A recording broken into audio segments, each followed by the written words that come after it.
welcome to GABL. I'm Don. And I'm Jonathan. And we are so thrilled that you have joined us again today for another episode of GABL.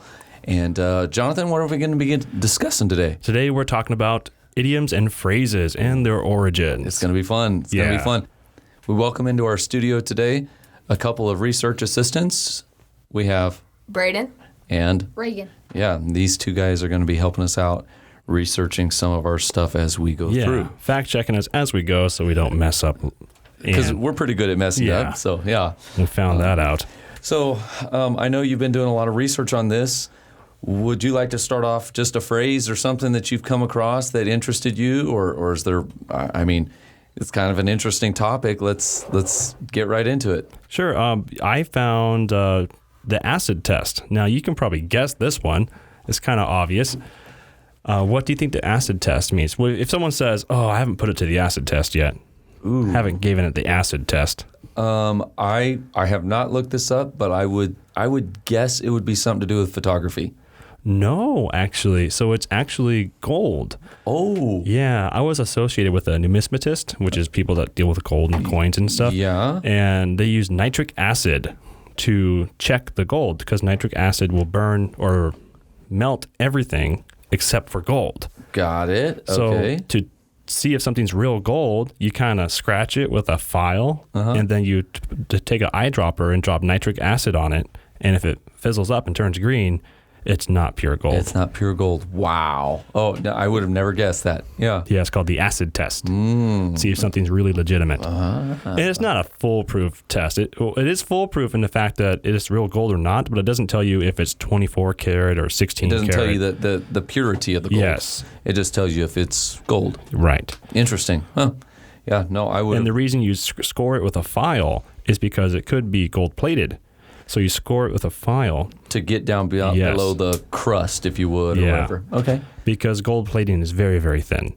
Any idea how thin that is? I'm sure it's in the micron. It's super small. Because when they scratch it with a file, it's so light. It's such a light touch. Okay. Well, when you see them testing different things people brought in.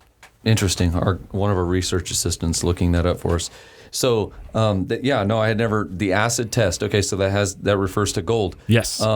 What do you know? What the phrase "cost an arm and a leg"? What that comes from? I saw it when I was researching, but I didn't click on it and look into that one. Okay, so the cost of an arm and a leg goes. This phrase originated from 18th century paintings, and famous people like George Washington would have their portraits done, and they would have them done without certain limbs. What? Yes. Because so like today we have our good show my good side. Show my good side. But back then, like, don't show my bad limbs. Okay, but here's the thing. Because having limbs in your portrait that was painted cost additional amounts. What, so they charge for the amount of paint or something? I guess. Oh my goodness. So the fewer limbs you had, the cheaper the price. So that's why they say cost you an arm and a leg. It was if I'm having my arm and my leg in there, the additional amount is going to be greater for the portrait painting. Yeah, I never would have guessed that. I never would have guessed it either. All right. So it looks like one of our research assistants trying to give us some. To be considered gold-plated, the gold layer should measure between 0.5 and 2.5 microns. Oh, it is a micron. There you go. Yeah, very good. Thank you. So how about go the whole 9 yards? Ooh. Talk to me.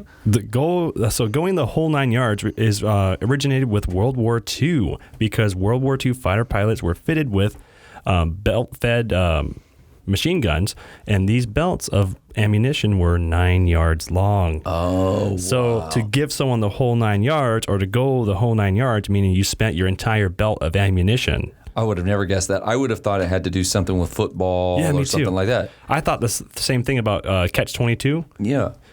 Because I don't know much about sports, I always just assumed it was some sort of a baseball analogy I didn't know about. What is it?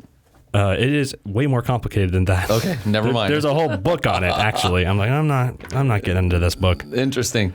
Okay, what about mind your P's and Q's? You want to take a guess? Mind your P's and Q's. I'm going to guess it has to do with being precise. Okay, so it has to do with being precise, right? So yes. Actually, minding your P's and Q's means like being on your best behavior. Okay, yeah, you're right. So like, you better mind your P's and Q's. Mm-hmm. So any idea? I don't know. I can't even think of where that would come from. Okay. This one is actually, it originates with bartenders. Okay. Back in England, they would keep track of the pints and the quarts consumed by patrons. Oh, I see. Pints and quarts, P's and Q's. That's right. And so they would say, be on your best behavior or mind your P's and Q's. In other words, don't get soused. Don't drink too much to where it changes. Lose track of your pints and quarts. Yes. And so that's where minding your P's and Q's came from. Okay, so I can kind of see how that is how that translates to behavior now, because when they would drink, they would lower inhibitions and they'd have bad behavior or whatever. Bad behavior, yeah. So minding your P's and Q's. Wow, that's crazy. Yeah, it's kind of fun. It's just like, wow, I would have never guessed any of these. Like P's and Q's, I would have thought it meant pennies and quarters. Right. So how about like a phrase that used to have a meaning and today it's different?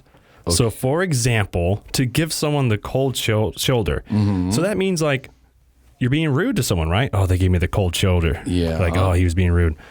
But that's not how it originated. Originally in medieval, this originated in medieval England, and it was customary for you to give your guest a piece of meat from the shoulder of the pork or the beef or whatever, and that was to let them know, hey, this is the cold beef that we didn't eat today, and that was a polite way of saying the party's over, it's time to leave.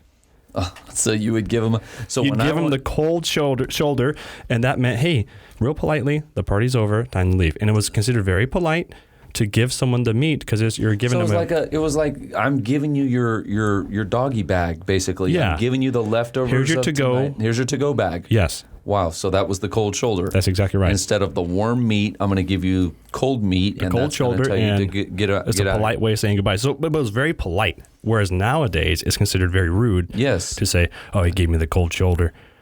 Yeah. Isn't that weird how that one's flipped? That one flipped. Yeah. A few of them did flip from their origination. Yeah. Like, give us another one that flipped. So another one that I can think of off the top of my head is the blood is thicker than water. Mm-hmm. Now, this one's controversial because one path of research says that the original phrase is blood is thicker than the water of the womb. So it meant when you served in a battle with your fellow warriors or whatever, that if you bled together, then you were closer than whoever you were born with. Got it. Okay. So blood is thicker than water. But then other sources say that that's not true. Okay. But if it is true, then that is one that flipped. That's a good example of one that flipped. Yeah, definitely. Because when we say blood is thicker than water, we're talking about putting family first. That's right. And the blood that I was, And according to some sources, it did flip. Interesting. Okay. Why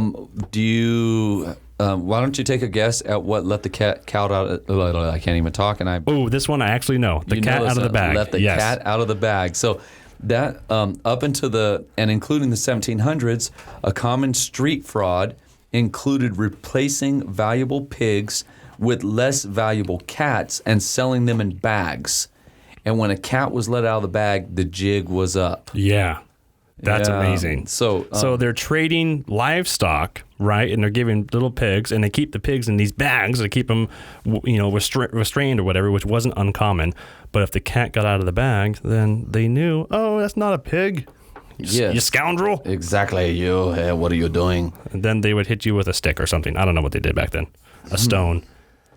So there was another one that had to do with fairs. What was it? Was it the cat out of the bag? I can't remember. I'm sure it'll come up in my notes eventually. Yeah. So basically, okay, what about to beat a dead horse? I don't know. So that one comes from from the 1860s. Who would beat a dead horse? Yeah, this is going to be interesting. So people, back then used horses and donkeys to pull a load. Mm-hmm. And beating a dead horse was basically a horse that had died, and you would be pounding on this horse that was basically dead to pull a load. So you can't beat a dead horse. So it's a literal thing that happened. It's a literal thing that happened. Yeah. I thought it was a figure of speech. So The same thing would be said with burn the candle at both ends. So the phrase was used literally. You'd be wasting a valuable candle if you attempted to burn it from the top. That was obvious. Yeah, that one makes sense. So you have another one for us? Don't throw out the baby with the bathwater. Ooh, talk to us. This one's crazy. So this goes back to the 1500s where people apparently would only bathe once a year, Don. Oh. So once a year, and it was like this big get together. Like the whole family would get together and the oldest male got to bathe first. And then it would work down from there to the females, then the children, and then the last to get into the bathwater, the same unchanged bathwater, were the babies. And the moms had to be careful because the water was so black with filth from washing off a year of filth off of all these people that the babies would like disappear in the black water. That's disgusting. Nasty. That's so gross. Yeah, and Thank God I'm not in the 1500s. There's still in some countries they only bathe once to twice a year. Thank God I'm not in that country. My dad actually has been to some of those countries, and the stench from those countries. Even in the artifacts that he brought back was unbelievable. That's crazy. It was horrendous. Yeah. Okay. What about butter someone up? I'm going to butter someone up. Do you know where that comes from? I'm going to guess something to do with turkeys? No. That's a good guess.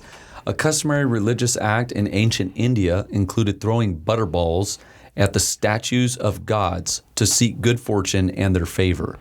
Oh, okay. So that one falls in line with his origination. So they're trying to be nice to their gods, give them sort of an offering or something. Yes. And for good favor. Exactly. And so it's the same thing, to praise or flatter someone, usually to gain favor. I'm buttering them up. Or wow, that one's very true to his origin. Wow. Yes.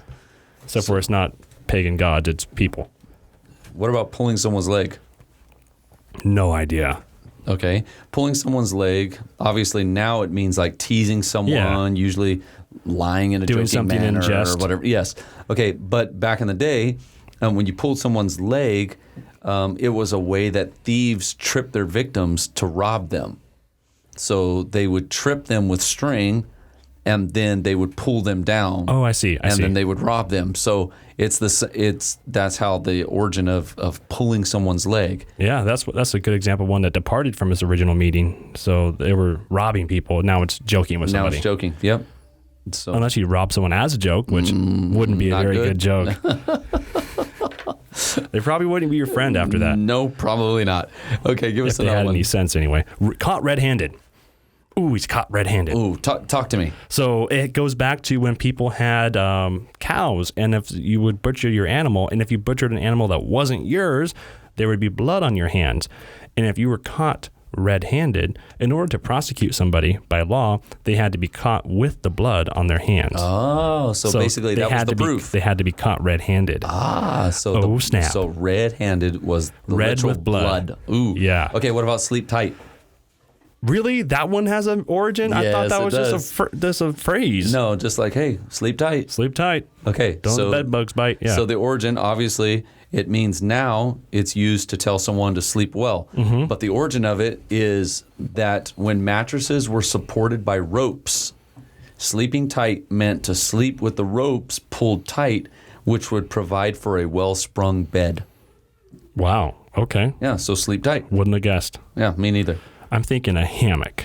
I Okay. kind of like hammocks. Yeah, I do too. In fact, I could go for one right now. It's kind of breezy outside. Yeah, except for it's a little hot, but I could do a hammock and iced tea right now. Yeah, that doesn't sound too bad. Okay, let's see here. Bury the hatchet. Talk to me. To stop a conflict and make peace is what it means now, but it dates back to the times of North America, and the Puritans were in conflict with the Native Americans. So when negotiating peace, the Native Americans would bury their hatchets, knives, and clubs, and tomahawk weapons, literally making the weapons inaccessible. Oh, so that's so the Puritans would basically say the only way we'll meet with you is if you'll bury your weapons, so we know that we're going to be safe. I don't know if it's the only way they meet with them, but in order for them to have peace, they would bury their weapons to show, hey, we're not going to attack you guys. Let's just bury our weapons. We'll bury ours. You bury yours. Or maybe they buried them together. Maybe that happened. Would be interesting. They dig a trench. Okay, I'll throw my axe in if you throw yours in. Okay, ready? One, two, three. One guy doesn't throw, and just attacks you like, and it's chaos. Okay, since we're on weapons, what does bite the bullet mean? Bite the bullet. Oh, I have that one actually. But go ahead and tell me. Tell me. So now it means to perform a painful task or endure an unpleasant situation. Yes, But to accept something unpleasant, right? Exactly. Okay. So in the 1800s, patients would literally bite on a bullet to cope with the pain of having surgery before anesthesia was common. So before, we had medicines that would help us. Wait, when was the time? The research that I did said it was in the 1800s. Okay, yeah, because anesthesia was invented, and it wasn't invented, but it was discovered as use as for medical purposes in like the late 1850s. Yes, right before the Civil War. Go ahead. I don't mean to take a side road, but this is crazy interesting. Let's talk Where about it came from was what they called frolics. They'd have these frolic parties where people would get together and they'd get on. People would watch a stage act, and what they would do is give these people anesthesia, just a lighter dose, and then they would jump on stage and act like all goofy, and they'd be laughing hysterically. They would react in different ways, and they called these things frolics, and they were shows. Oh, well, one day in one of these frolics, the guy kicked something, and his shin was bleeding really bad, split his shin wide open. Well, later on, it was several hours. He came down from the high of the anesthesia, and they said, "Hey, your leg, what happened to your leg?" "Oh, wow, I didn't even feel it." Well, this guy was a dentist, and he said this anesthesia that we were frolicking with made me feel no pain, and I was really happy. So the dentist started using it on his patients, And that's how and they we felt found. no pain. Wow. Isn't that That's nuts? amazing. It's the way that some of these uses of things have been discovered is phenomenal. That's bonkers, man. I cannot believe it used to be used for frolics. Yeah, like who would have People ever- would just all watch these guys act goofy on stage, getting high or whatever they were doing. Now we just go to the mall and do that. Yeah, minus the getting high part. Yes. Yeah. Okay. So do you know what turn a blind eye means? Yes, but go ahead. This is good. Okay, so So I know what it means. It means to ignore facts. It means to like blatantly ignore facts, right? okay, yes. So the origin from my research is Or that- reality. Yes, is to it was said to originate with Admiral Horatio Nelson. Is this the same research? Yeah, that same you got? story. Okay. He had one blind eye. Yep, who allegedly looked through his telescope using his blind eye to avoid signals from his superiors. They were telling him to withdraw from battle. He didn't want to withdraw Right. from battle, so he looked through the telescope with his blind eye and then basically said, "I never saw you." Yeah, yes, that's exactly right. I never saw the signal. His crew reported that he put it up to his blind eye and said, "I don't see a stop signal," and then they just kept attacking. And they were victorious. He was considered a hero. Yeah. Yeah. How about barking up the wrong tree? Oh, talk to me. So this one has to. Oh, can you guess? Can you guess? I have the research. Oh, okay. So barking up the wrong tree has to do with what it means right now. It means to have misaligned thoughts about the event or situation, right? So you're barking up the wrong tree. You're attacking the wrong person or situation for the issue. It originated with hunting dogs. So dogs would tree these animals. They chase the animals up a tree, and it's called treeing the animal. Yeah. And then once the animal's up there, the dog would sit there and bark to keep them scared, and then the hunter would come and take care of the animal. Well, if the dog chased the animal up a tree, he jumped to a different tree. Sometimes the dog would still be barking at that first tree, not realizing the animal left. So he was barking up the wrong tree. Having done a little bit of I always this- thought it had something to do with the bark on the tree. I didn't know it had anything to that do would with make dogs. sense. Okay, I get it. Yeah. Did you know No, most of these I didn't know before the research. the only one I knew the acid test one because I knew that numismatist. Yeah, well, I knew barking up the tree because I've actually done some coon hunting, and so I figured that one through that. Oh, but interesting. Yeah. Okay, so what about a dish fit for the gods? Okay, I've never even heard that one, so I have no idea. Okay, it means a very scrumptious or delectable meal. We can thank Shakespeare for this expression. And there's some other, okay, this is very interesting, kind of taking a sideline note. These are all the phrases we can thank Shakespeare for. We can thank him for foaming at the mouth. Really? Yes. Hot-blooded. In stitches. Ooh, I knew about the in stitches one, but go ahead. Green-eyed monster. And wearing your heart on your sleeve. Wow. And one fell swoop.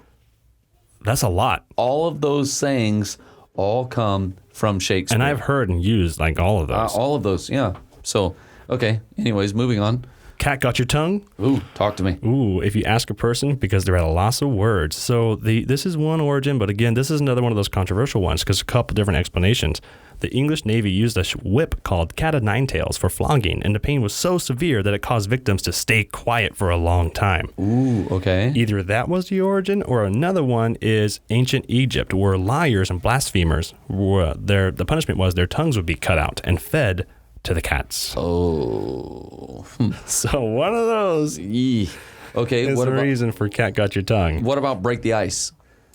I know this one. Okay, go ahead. Okay, so it has something to do with, correct me if I'm wrong, I don't have the notes, but it has something to do about sending smaller ships out ahead to break up the ice so the Yes. big ships can get through. That's exactly it. So back in the day, So the reason for the smaller ship, because they had poles or something, and they would hit the ice. yes, Yeah. and they would break it up.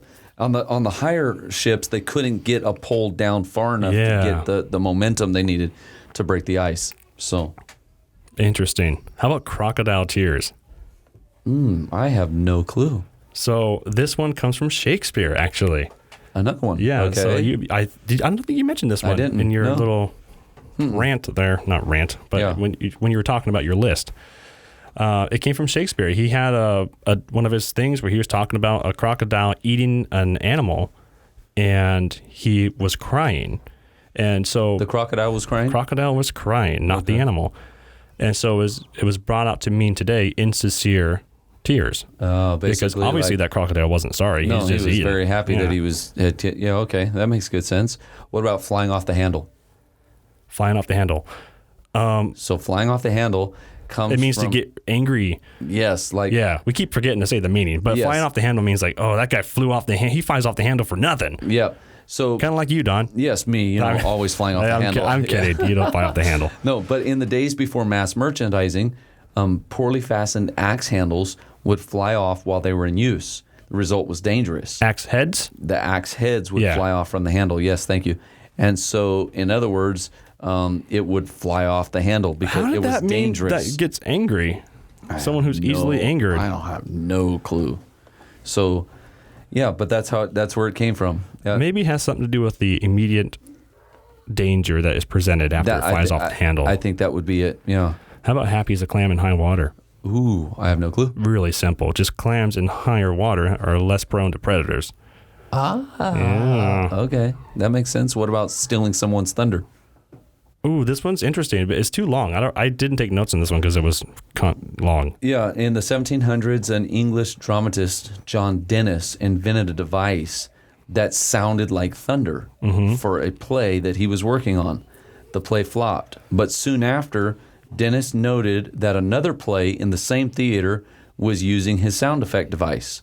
He angrily exclaimed, "That is my thunder, by Oh, he God. stole his thunder." The villains will play my thunder, but not my play." And the story got around London, and there the idiom was born. That's interesting. Yeah, so someone crazy how that steals was- my thunder. That one seems so much smaller, like a one-time incident. Yeah. And we still use And that we phrase. still use it all over the place. That is interesting.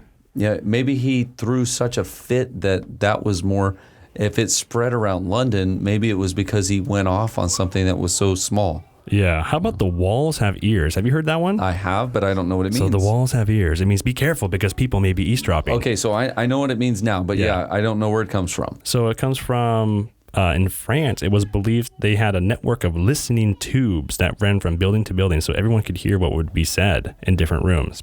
There was some people say that Queen Catherine discovered political secrets and plots this way by using these tubes, these listening tubes, to spy on people Wow. or listen to conversations she wasn't supposed to hear. Okay, so I've got one for you. Okay. What does chew the fat mean? Ooh, I have no idea. Okay, chew the fat originally comes from a sailor term. And this phrase refers to like days before refrigeration when ships carried food that wouldn't spoil. One of them that they carried was salted pork skin, which consisted, mainly of fat. Yeah, that's just fat. And so sailors would only eat it if all the other food was gone. And they often complained that, so this idle chatter or this complaining was known as chewing the fat. Oh, interesting. Okay, I see. Yeah. So that's where that one comes from. So it's not something you don't want to do. Is where that idle chatter came from. Interesting. Yes. How about raining cats and dogs? Ooh, talk to me because I have no clue. Okay, so it means like the rain is really raining, right? Yes. 'Cause we said it's raining cats and dogs outside. So it's an idiom. It has two stories to explain its origin. We don't know which one, but the first one says that the origin phrase comes from Norse mythology, where cats would symbolize heavy rains and dogs, and they were associated with the god of storms, Odin. And the second version says in 16th century England, houses had thatched roofs, and these thatched roofs, were a good place for animals to get warm. And sometimes it was rained so heavily that the roofs would get slippery, and the cats and dogs would slip off the roof, and it looked like it was raining cats and dogs. That makes sense. Okay, what does white elephant mean? Ooh, I know this one, but go ahead. Okay, so legend has it that the king of Siam, which is now Thailand, used to give an actual white elephant to people that they wanted to punish. The elephants were valuable and respected, but that also meant they were expensive to take care of. So the king, this is a good one because this one shows how that a phrase can change. Because the king hoped that the present would drive the recipient into financial ruin. Right, yeah. Now, of course, a white elephant, is meant for a meaningless gift. A meaningless gift. Yeah. But at that point, it was basically to drive them into financial ruin. Or a trifle gift, I guess. I don't know. Yeah. Interesting. So they're trying to drive someone into financial ruin. Yeah. Ooh, I've got another one for you. Okay. What does by and large mean? I don't know. So, frankly, I've heard the saying, I've used it Yeah, me too. 1,000 times. By and large, boom, boom, boom. I never had any clue why I even said it because it just doesn't make sense. By and large. But the words by and large, by and large, it's a sailor term again. Okay. And it refers to things by and large. The first part of the phrase, by, refers to a nautical term which means full and by. And when you say that, that means a boat is traveling into the wind. Okay. On the other hand, the nautical term large means the wind is coming from behind. So the phrase by and large means that no matter where the wind is coming from, no matter the direction, given the current meaning, it means in general. So whether I'm going into the wind or the wind is behind me, I will continue to go. Interesting. And so that's what by and large That's means. not the way I use it, though. When I say by and large, I mean like he won by and large. I think maybe I've been using that phrase incorrectly. I probably have been too. That's crazy. Yep, which is another great illustration of how phrases change. Honeymoon. Ooh, talk to me. A holiday spent together between a newlywed couple. So you know what it means, right? Yes. But according to tradition, newlywed couples would have to drink a beverage with honey for an entire month for fertility and good luck. Ooh, I hate honey in that way. Yeah. I mean, I like it a little bit, but How about break a leg? talk to me. Okay, so we say it. It is used to mean good luck, like Yes. break a leg. Break a leg. So this phrase comes from World War I Germany, where the saying was used to German actors, and I'm not going to say the German word because I cannot say it, which translates to a broken neck and a broken leg. Besides that, it doesn't make any sense why you would wish someone a broken leg, right? Well, it turns out in popular folklore, down through the ages, you encourage people and you wished others bad luck since it was believed that wishing someone good luck would tempt evil spirits. So you would wish them bad luck or wish them to break a leg. Oh, wow. So that the opposite would happen. So the opposite. So you wouldn't tempt an evil spirit. Right? Ooh, okay. Yeah. Okay. Weird stuff. Weird stuff. What does close but no cigar mean? Oh, this one actually, that was the one I was trying to think of. The one I was talking about, carnivals. Yes. Okay. So in carnival games nowadays, they give out stuffed animals. Yeah, stuff for kids. But back then it was more adult It was oriented. more of adult. Yes, exactly. And so instead of getting a giant teddy bear, winners generally got like a cigar. Yeah. And if they almost won, but they didn't earn that prize, they'd be, quote, close, but no cigar. Oh, like if you missed the dart. Close, no cigar. Yep. I can see that. That's interesting. How about kick the bucket? So we know what it means, right? It means to die. To die, yes. But it comes from when cows were in slaughterhouses, people would hoist them up using a pulley, and while trying to adjust the animal, the cow would kick things out of its way, like a bucket. Ah. So there's like a bucket there to catch what's about to happen to that cow. And the cow would kick the bucket. Ooh, so that's where it came from. Yeah, that's where it came from. It was from dying cows. Don't kick the bucket. Yeah. Okay, what about once in a blue moon? Okay, so this one seems pretty obvious because blue moons are pretty rare. It is. Okay, go ahead. So it's a real astronomical phenomenon referring to the second full moon in the same month. It's a rare occurrence, obviously. In fact, it happens only once every 2.7 years. I didn't realize it meant so blue moon is when that full moon happens twice in the same month. Exactly. Okay, now that makes sense. And so this is how the phrase came to be. Usually a blue moon looks gray or white like any other full moon, but on rare occasions, the moon actually does seem to change color, especially during like a volcanic eruption or a forest fire. Oils and smoke can make the moon appear blue, according to NASA. So that's why the phrase once in a blue moon, that's where it came from. So going back to the sailor terms, show your true colors. You ever heard that term? I've heard the term. Yeah, he showed his true colors. Okay. We saw his real colors. So this one comes from ships because they used to fly multiple flags. So people would think, oh, okay, that's a ship from the enemy. Oh, no, that's one of our ships. And they weren't quite sure.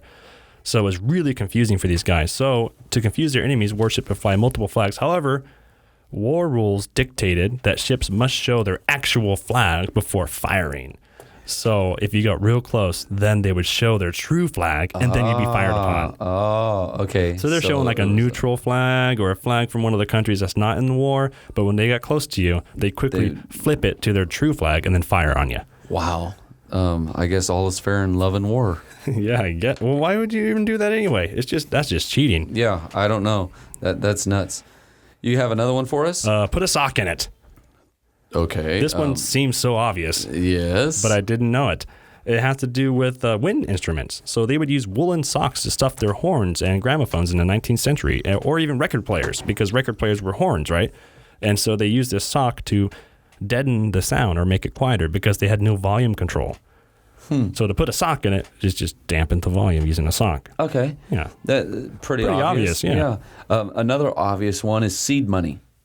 Like, do you have seed money? So, I don't think I've heard people use that. like, I guess my family, there's a lot of times we'll say, hey, do you have any, or not, I shouldn't say a lot of times, but I've heard it used several times where, do you have any seed money for that? Or a different business, they have seed money. Basically, it's money that's put aside and Capital? It's capital, yes. It's seed capital. It's the first round of capital for a startup business. That makes sense. Basically gets its name or the idea from the early stage of financing plants. The seed enables a small business to grow. That one okay. That one perfectly makes sense. How about born with a silver spoon in the mouth? So traditionally, grandparents would gift their grandkids or the christened child, this is like royal days, right? They'd give them a silver spoon because it was a gift of luxury. But many people couldn't afford to give this gift to their grandchildren like these royalty people did. So it was considered a sign of wealth. So that's where the phrase came from. Wow. Came from, born with a silver spoon in the mouth. Huh, interesting. Yeah. What about armed to the teeth? You ever heard that one? No. Okay, so armed to the teeth. Well, okay, no, I've heard it. Never mind. He's armed to the teeth. He's armed to the teeth, okay. The idea behind it is the weapon wielder would carry the maximum number of weapons, so many that he or she would be forced to carry some in between his teeth. Oh, wow. Yeah, so he's armed to the teeth. Okay, that makes sense. Spill the beans.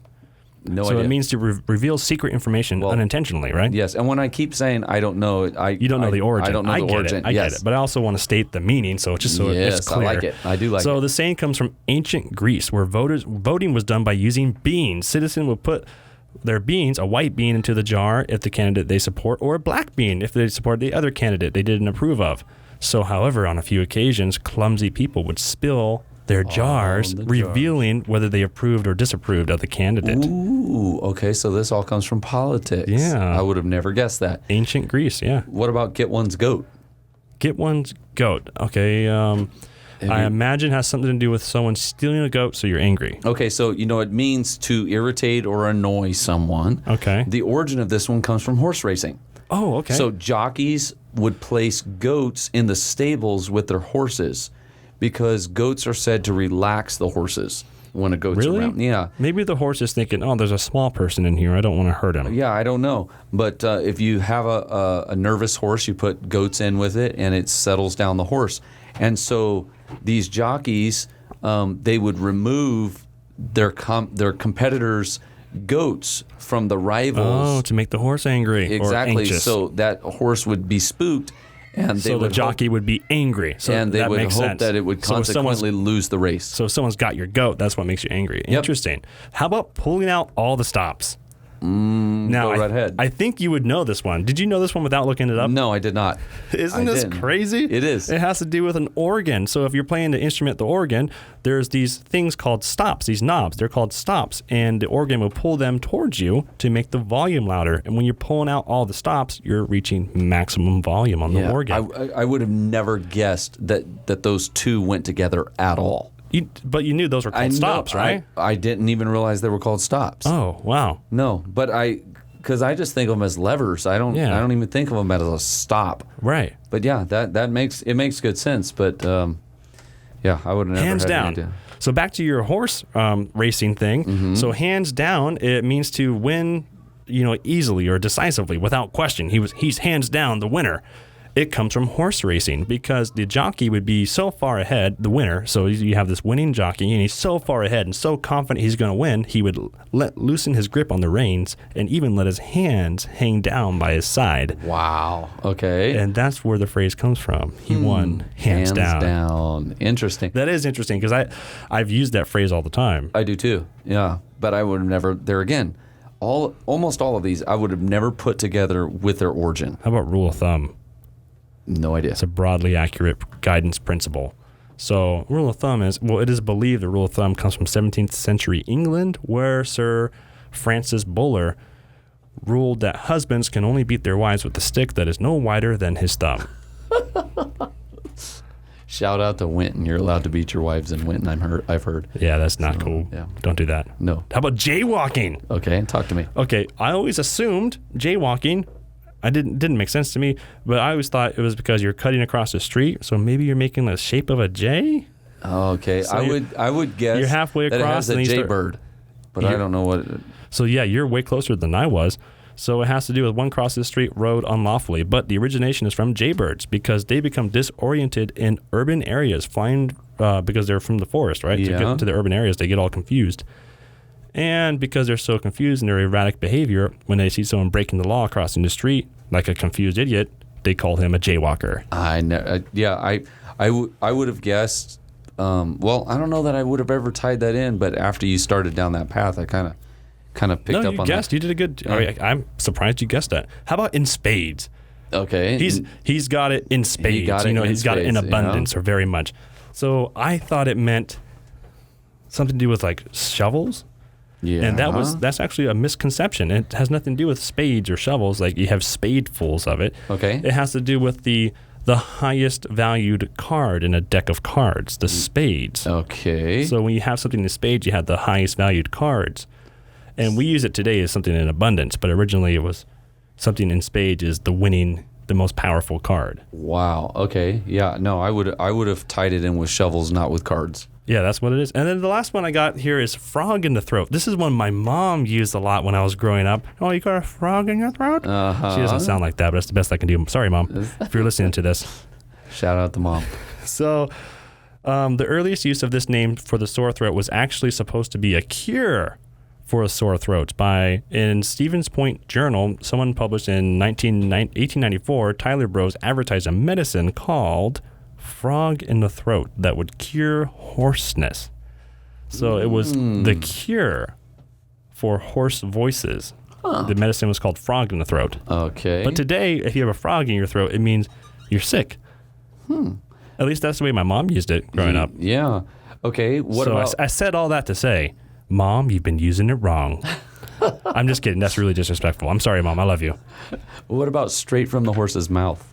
Straight from the horse's mouth. So doesn't that mean you get the information from the source? Okay. Right? Yes. Okay. From the highest authority or a trusted source. Okay, but I don't know the origin. The origin comes from punters in horse racing, And tips on which horse is likely to win are much sought after, and they circulate among the punters. But the most trusted authority are those from the inner circle of the horse, such as the stable lads or the trainers. The notional "from the horse's mouth" is, it indicates one step even better than even the inner circle. That is the horse itself. Okay, I actually have another one. Cold feet. Oh, The loss of nerve or confidence. It originates from it's a military term. When warriors had frozen feet, they were unable to rush into battle. So they had cold feet. Okay. What about eat humble pie? Seems obvious. Humble pie? Now it means to admit you were wrong or to apologize. I'm going to eat some humble pie and just tell them I was wrong. Yeah. Yeah, but in the 14th century, during a post-hunt feast, the lord of the manor would eat the finest cuts of meat. The numbles was the name given to the heart, liver, and basically the parts of the meat of the animal that you didn't want to eat. So by the 15th century, this was shortened to umbles, umbles, and it was a common practice for people of lower stature to be humiliated when served the umbles. Oh. Yeah, so the heart, the liver, the entrails of the So to eat animal. your humble pie is just to go ahead and eat that garbage. So the umbles was when it was baked into the pie, thus to eat humble pie. Wow. Well, that's crazy. Well, how many more do you got? We've done a lot. This has been enlightening. So, do you know what a bigwig means? Yeah, something to do with So now it means an important English yes, but politics. Now it means an important person. Yeah, he's a big wig. Some big wig over there. Exactly. But the 17th century, wig wearing was at its peak. It was fashionable for people to keep their hair short or even shave their head in order to wear a wig. Mm-hmm. And so hair was sold by the strand and was very expensive. It was common to see the lower class wearing wigs with only several strands of hair, while the rich upper classes were able to buy large wigs consisting of thousands of strands. So the term big wig quickly became associated with a rich person. Yeah, wealth and abundance. Nice. Yes.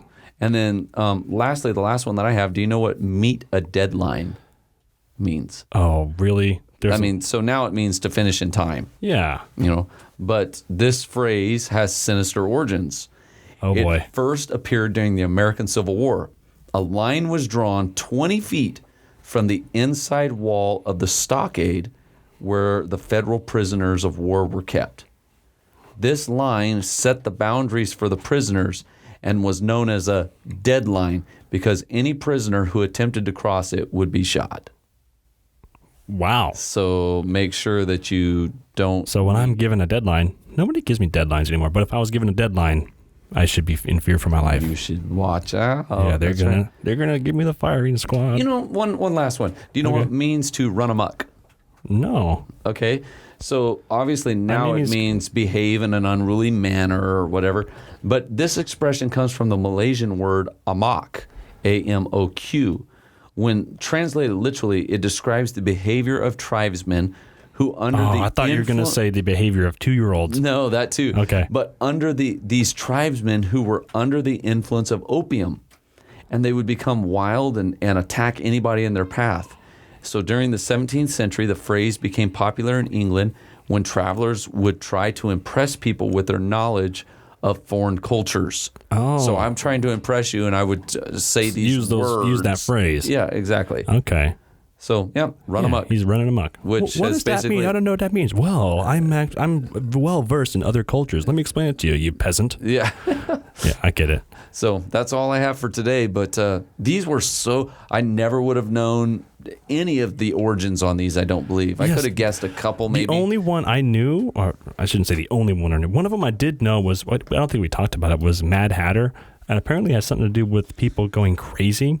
And it has to do with mercury. Apparently mercury was used to make these hat bands. And when people would sweat, the mercury would get into their skin and drive them crazy or make them crazy. So it'd be a Mad Hatter, someone who's very angry or even lazy. Well, like Blockbuster. I mean, who would have ever thought Blockbuster came from World War II? But it came from a modern day term for a box office hit. It busted the box office? A bomb big enough to take out an entire city block was a blockbuster. Oh, okay. That actually makes good sense. Okay. Yeah. I can see that. So yeah, that's very okay. Cup of Joe, the Navy's drink of choice is when Josephus Daniels was appointed Secretary of the Navy. He abolished the idea of alcohol being served aboard ships. From that time on, coffee was the strongest drink available to sailors. Over time, the drink became known as Cup of Joe. That's funny. Someone sent me this picture. Actually, it was Paul. My buddy Paul, shout out to Paul, sent me a picture of it's like a little picture of it. It's a joke and says, "Hey, I have this new idea for this salad. I think I'm going to call it Murphy's Law." And this other guy, his name is Cole. He says, "I have a better idea. Better name for that salad. Cole's Law." Touche. Yeah. And So- that's where coleslaw came from. There you go. Not true, it's just a joke. But it is pretty funny. So, well, we appreciate everybody listening in today. We hope you've enjoyed the origins of the idioms. We're always trying to mix it up. This was one of your suggestions. We appreciate it, and keep those suggestions coming. Yes, you can email us at the podcast, THEGABL podcast @gmail.com, and we read all of the feedback that we're getting, and we are getting some good stuff. Yeah, it's awesome. I appreciate it, and we appreciate it, and we're looking forward to getting more feedback from you guys as we're moving forward. It's been a lot of fun. This was fun and enlightening. It was. I enjoyed it. Yeah, there wasn't much of a story behind this one. The only story we had today was the one that just came up randomly. That was the frolic parties. Yes, which in the was late 1850s for so interesting. Anesthesia being used for medical purposes. Yep. Which is crazy because before that it was extremely agonizing to get dental work or anything done, obviously, because you just felt the full brunt of the pain. Bite the bullet. Yeah. Man. Crazy. Well, we're looking forward to coming back next week. Please tune in. Don't forget to give us a 5-star if you're on Apple Podcast. Right. We need all of those reviews, and we do appreciate all of them. Or give us reviews, or listen. You can listen on Spotify, anywhere you can get podcasts. Yeah, you can reach us on Spotify, TuneIn, Stitcher, and we're everywhere. iHeartRadio. Yep, That's right. We're on them all. So check us out, and don't forget the 5-star review. We appreciate you guys, and we'll talk to you next week. Adios.